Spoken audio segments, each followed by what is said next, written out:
ഹോണറിൻ്റെ honour magic V5 എന്ന പുതിയൊരു foldable phone launch ചെയ്യാൻ പോകുന്നുണ്ട്. ഈ ഒരു ഫോണിൻ്റെ ഫീച്ചേഴ്സിനെ പറ്റിയിട്ടുള്ള പല കാര്യങ്ങളും ഇപ്പം അറിയാൻ കഴിഞ്ഞിട്ടുണ്ട്. എന്തായാലും ഈ ഒരു വീഡിയോയിൽ നമ്മൾ നോക്കാൻ പോകുന്നത് ഹോണർ മാജിക് V5 എന്നുള്ള ഫോൾഡബിൾ ഫോണിനെ പറ്റിയിട്ടാണ്. പിന്നെ വീഡിയോ തുടങ്ങുന്നതിന് മുമ്പ് പറയാനുള്ളൊരു കാര്യം എന്താ വെച്ചാൽ, ഇതുപോലെ നിങ്ങളുടെ സ്വന്തം ഫോട്ടോ അല്ലെങ്കിൽ നിങ്ങൾക്ക് ഇഷ്ടപ്പെട്ട ഡിസൈൻ പ്രിൻറ്റ് ചെയ്തിട്ടുള്ള മൊബൈൽ കേസുകൾ അഫോർഡബിൾ ആയിട്ടുള്ള പ്രൈസ് റേഞ്ചിൽ വേണം എന്നുണ്ടെങ്കിൽ ഇവിടെ ഒരു വാട്സപ്പ് നമ്പർ കൊടുക്കുന്നുണ്ട്. താഴെ ഡിസ്ക്രിപ്ഷനിലും കമൻറ്റ് ബോക്സിലും ആ ഒരു വാട്സപ്പ് നമ്പർ കാണാം, നിങ്ങൾക്ക് കോൺടാക്റ്റ് ചെയ്യാവുന്നതാണ്. അപ്പം നമ്മൾ ആദ്യം ഫീച്ചേഴ്സും കാര്യങ്ങളൊക്കെ നോക്കുകയാണെന്നുണ്ടെങ്കിൽ ഡിസ്പ്ലേയുടെ കാര്യത്തിൽ ഫോൾഡബിൾ ഫോണാണ്, അതുകൊണ്ട് തന്നെ 2 ഡിസ്പ്ലേ ഇതിൽ വരുന്നതായിരിക്കും. ഉള്ളിൽ 8 ഇഞ്ചിൻ്റെ വലിയൊരു ഡിസ്പ്ലേ വരുന്നതായിരിക്കും. ഇതിൽ 2K റെസൊല്യൂഷനൊക്കെ വരും. അമോലെഡ് ഡിസ്പ്ലേയുമായിട്ടായിരിക്കും ഈ ഒരു ഡിസ്പ്ലേ വരിക. പിന്നെ 120 Hz റിഫ്രഷ് റേറ്റ് ഇതിൽ സപ്പോർട്ട് ചെയ്യും. പിന്നെ എടുത്തു പറയേണ്ട ഒരു കാര്യം എന്ന് പറയുന്നത് ഈ ഒരു ഡിസ്പ്ലേ ഫോൾഡ് ചെയ്യാൻ പറ്റുന്നതായിരിക്കും. ഇനി ഈ ഒരു ഡിസ്പ്ലേ ഫോൾഡ് ചെയ്ത് കഴിഞ്ഞാൽ പുറത്ത് ഒരു ഹാഫിലായിട്ട് 6.45 ഇഞ്ചിൻ്റെ 1.5K റെസൊല്യൂഷന് വരുന്ന ഒരു ഡിസ്പ്ലേ വരുന്നതായിരിക്കും. OLED പാനൽ തന്നെയായിരിക്കും ഇതിലും വരിക. പിന്നെ LTPO എന്നുള്ള ഫീച്ചറൊക്കെ ഇതിൽ സപ്പോർട്ട് ചെയ്യുന്നതായിരിക്കും. റിഫ്രഷ് റേറ്റ് 1 Hzൻ്റെയും 120 Hzൻ്റെയും ഇടയിലായിട്ട് അഡ്ജസ്റ്റ് ചെയ്യാൻ കഴിയുന്നതായിരിക്കും. ഇതിൽ മാക്സിമം 120 Hz റിഫ്രഷ് റേറ്റ് ആയിരിക്കും സപ്പോർട്ട് ചെയ്യുക. പിന്നെ പഞ്ചോൾ ഡിസൈൻ ഇതിൽ വരുന്നതായിരിക്കും. പഞ്ചോൾ വരിക ടോപ്പ് സെൻറ്റർ ഭാഗത്തായിട്ടായിരിക്കും. അപ്പോൾ ഡിസ്പ്ലേ ഫീച്ചേഴ്സ് മൊത്തത്തിൽ നോക്കുമ്പോൾ അത്യാവശ്യം നല്ല ഡിസ്പ്ലേ ഫീച്ചേഴ്സും കാര്യങ്ങളൊക്കെ ഈ ഫോണിൽ വരുന്നതായിരിക്കും.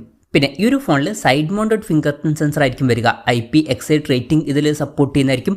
ഇനി പ്രോസസ്സറിൻ്റെ കാര്യം പറയുകയാണെന്നുണ്ടെങ്കിൽ സ്നാപ്ഡ്രാഗൺ 8Elite എന്നുള്ള ഫ്ലാഗ്ഷിപ്പ് പ്രോസസ്സർ തന്നെ ഇതിൽ വരുന്നതായിരിക്കും. ഇത് സ്നാപ്ഡ്രാഗണിൻ്റെ ഏറ്റവും ലേറ്റസ്റ്റ് ആയിട്ടുള്ള ഫ്ലാഗ്ഷിപ്പ് പ്രോസസ്സറാണ്. ബെസ്റ്റ് ആയിട്ടുള്ള ഒരു പെർഫോമൻസും കാര്യങ്ങളൊക്കെ തന്നെ ഇതിൽ ലഭിക്കുന്നതായിരിക്കും. പിന്നെ 5G സപ്പോർട്ടും കാര്യങ്ങളൊക്കെ ഇതിൽ വരും. സ്റ്റീരിയോ സ്പീക്കേഴ്സ് ഈ ഫോണിൽ വരും. Android 15 ബേസ് ആയിട്ടുള്ള സോഫ്റ്റ്വെയർ ആയിരിക്കും ഇതിൽ വരിക. ക്യാമറയുടെ കാര്യം പറയുകയാണെന്നുണ്ടെങ്കിൽ ഫോണിൻ്റെ പിന്നിൽ ട്രിപ്പിൾ ക്യാമറ സെറ്റപ്പ് വരുന്നതായിരിക്കും. 50 MP മെയിൻ ക്യാമറ സെൻസർ ആയിരിക്കും ഈ ഫോണിൽ വരിക. OSൻ്റെ സപ്പോർട്ട് വരും. പിന്നെ രണ്ടാമതൊരു അൾട്രാ വൈഡ് ആംഗിൾ ലെൻസ് വരുന്നതായിരിക്കും. എത്ര മെഗാപിക്സലാണ് എന്നുള്ള കാര്യം അറിയാൻ കഴിഞ്ഞിട്ടില്ല.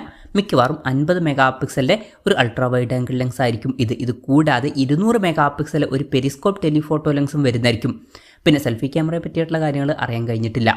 ഓൺ പേപ്പർ അത്യാവശ്യം നല്ലൊരു ക്യാമറ പെർഫോമൻസ് ഇതിൽ എക്സ്പെക്ട് ചെയ്യാവുന്നതാണ്. നല്ലൊരു ക്യാമറ സ്പെസിഫിക്കേഷൻ ഇതിൽ വരുന്നതായിരിക്കും.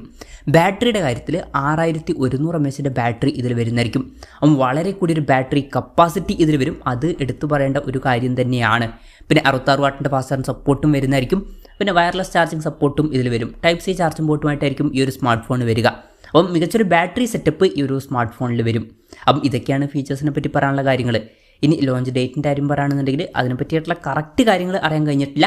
എന്നാലും മെയ് ലാസ്റ്റ് അല്ലെങ്കിൽ ജൂൺ ആദ്യത്തിലൊക്കെ ആയിട്ട് ഈ സ്മാർട്ട് ഫോൺ ലോഞ്ച് ചെയ്തേക്കാം എന്നാണ് റിപ്പോർട്ടുകൾ പറയുന്നത്. പക്ഷേ ഒരു കാര്യമുണ്ട്, ഇന്ത്യൻ മാർക്കറ്റിൽ ആ ഒരു ടൈമിൽ ലോഞ്ച് ചെയ്തോളണം എന്നില്ല. ആദ്യം ചൈനീസ് മാർക്കറ്റിലായിരിക്കും ഈ ഫോൺ ലോഞ്ച് ചെയ്യുക. ഇന്ത്യയിൽ ലോഞ്ച് ചെയ്യുമോ എന്നും പറയാൻ പറ്റില്ല. ചിലപ്പോഴേ ലോഞ്ച് ചെയ്യുള്ളൂ. എന്തായാലും കൺഫർമേഷൻസ് ഒന്നും വന്നിട്ടില്ല. എന്തായാലും കറക്റ്റ് ലോഞ്ച് ഡേറ്റിനെ പറ്റിയിട്ടുള്ള ന്യൂസുകളൊക്കെ വരുമ്പോൾ അതിനെ പറ്റിയിട്ടുള്ള വീഡിയോസൊക്കെ നമ്മൾ ചെയ്യുന്നതായിരിക്കും. അതുപോലുള്ള വീഡിയോസ് കാണാൻ താല്പര്യമുണ്ടെന്നുണ്ടെങ്കിൽ ഈ ചാനൽ സബ്സ്ക്രൈബ് ചെയ്യാവുന്നതാണ്. പിന്നെ വിലയുടെ കാര്യം പറയുകയാണെന്നുണ്ടെങ്കിൽ അത്യാവശ്യം കൂടിയൊരു പ്രൈസിങ്ങിലൊക്കെ തന്നെ ആയിരിക്കും ഈ ഫോണിൽ ലോഞ്ച് ചെയ്യുക. നമ്മുടെ എക്സ്പെക്ടേഷൻ പറയുകയാണെന്നുണ്ടെങ്കിൽ ഇന്ത്യൻ മാർക്കറ്റിൽ ലോഞ്ച് ചെയ്യുകയാണെന്നുണ്ടെങ്കിൽ 1.5 ലക്ഷം രൂപ പ്രൈസ് റേഞ്ചിലൊക്കെ ആയിട്ട് ഈ ഫോൺ നമുക്ക് എക്സ്പെക്ട് ചെയ്യാവുന്നതാണ്. കൺഫർമേഷൻസ് ഒന്നുമില്ല, ജസ്റ്റ് നമ്മുടെ എക്സ്പെക്ടേഷൻ പറഞ്ഞു എന്നേ ഉള്ളൂ. എന്തായാലും ഹോണറിൻ്റെ മാജിക് V5 എന്നുള്ള പുതിയൊരു ഫോൾഡബിൾ ഫോൺ ലോഞ്ച് ചെയ്യാൻ പോകുന്നുണ്ട്. ഈ ഒരു ഫോണിനെ പറ്റിയിട്ടുള്ള നിങ്ങളുടെ അഭിപ്രായം ജസ്റ്റ് ഒന്ന് കമൻറ്റ് ചെയ്യുക. അതുപോലെ തന്നെ ഈ ഒരു സ്മാർട്ട് ഫോൺ ഇന്ത്യൻ മാർക്കറ്റിൽ നിങ്ങൾ ഏത് പ്രൈസിങ്ങിലാണ് എക്സ്പെക്ട് ചെയ്യുന്നത് എന്നുള്ള കാര്യം കൂടി ജസ്റ്റ് ഒന്ന് കമൻറ്റ് ചെയ്യുക.